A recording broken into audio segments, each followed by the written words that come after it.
Hello friends, ஏறு வரிசை கணக்கு பார்க்க போகிறோம். பின்னம் கொடுத்துருக்காங்க 3/4, 1/2, 5/8 அப்படின்னு 3 பின்னம் கொடுத்து அதனுடைய ஏறு வரிசையை கேட்குறாங்க.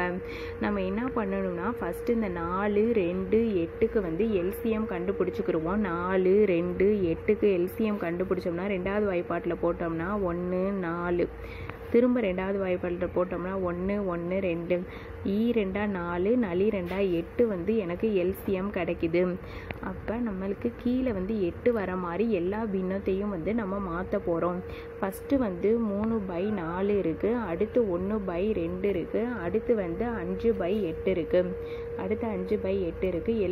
எல்லா பகுதியிலையும் நம்ம 8 வர மாதிரி மாற்ற போகிறோம். 4 எதால் பெருக்குனா 8, 4 வந்து 2ஆல் பெருக்கணும்னா 8 கிடைக்கும். அப்போ மேலேயும் 2ஆல் பெருக்கணும்னா 2 6. இங்கே என்ன வரும்னு பார்ப்போம். இங்கேயும் 8 மாற்றணும். 2 எதால் பெருக்குனா 8, 2 4ஆல் பெருக்குனா 8. அப்போ மேலேயும் 4ஆல் பெருக்கணும்னா இங்கே 4. இங்கே வந்து 8 அப்படியே இருக்கனால இதை அப்படியே வச்சுக்கிறோம். இப்போ இந்த எல்லாத்துலேயும் கீழே பகுதியில் 8ன்னு ஒரே மாதிரி மாற்றிட்டோம். இப்போ நம்ம ஏறு வரிசையில் எழுத போகிறோம். இப்போ நம்ம ஏறு வரிசை ஈக்குவல் டு இதில் எதில் சின்ன நம்பர் மேலே இருக்குன்னு பார்க்குறோம். 4/8 மேலே வந்து 4/8, அதுக்கு அடுத்து வந்து 5/8, அதுக்கு அடுத்து வந்து 6/8ன்னு எழுதிட்டோம். இது 4, 5, 6 கீழே பகுதியெல்லாம் ஒரே மாதிரி இருக்கனால 4, 5, 6 அது எழுதிட்டோம்.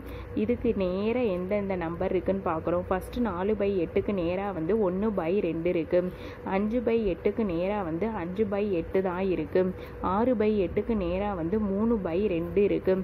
இதுதான் ஏறு வரிசை. 1/2, 5/8, 3/2 ஆப்ஷனில் எங்கே இருக்குன்னு பார்க்குறோம். 1/2, 5/8, 3/4, 3/4.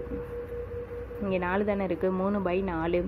ஆப்ஷன் வந்து ஏ ஆப்ஷனில் இருக்குது. ஏறு வரிசை எழுதிட்டோம், A option. Thank you friends, all the best. Channel subscribe பண்ணுங்கள் ஃப்ரெண்ட்ஸ், அப்போ தான் எல்லா வீடியோவும் உங்களுக்கு இன்பாக்ஸுக்கு வரும். Thank you friends.